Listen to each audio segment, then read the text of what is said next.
দ্বিতীয় বা তৃতীয় বিয়ের কথা ভাবছেন? তবে চিন্তায় আছেন কিভাবে সকল বউকে সমান অধিকার দিবেন, অথবা নিজের জাতীয় পরিচয়পত্রে কোন বউয়ের নামটা সংযুক্ত রাখবেন আর কোনটা রাখবেন না। এটাও এক বড় দুঃসাহসিক সিদ্ধান্ত হবে। একের উপর দ্বিতীয় বিয়ের চিন্তা করছেন, অন্যদিকে আবার বৈষম্য। ঘরের ভাতই না উঠে যায় নিজের কপাল থেকে।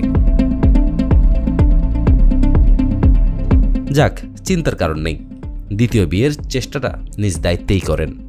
তবে জাতীয় পরিচয়পত্রে একাধিক বউয়ের নাম রাখার বিষয়ে হয়তো খুব শীঘ্রই একটি সিদ্ধান্ত পেতে পারেন। তখন হয়তো এই বৈষম্যের বেড়াজাল থেকে কিছুটা বেরোতে পারবেন।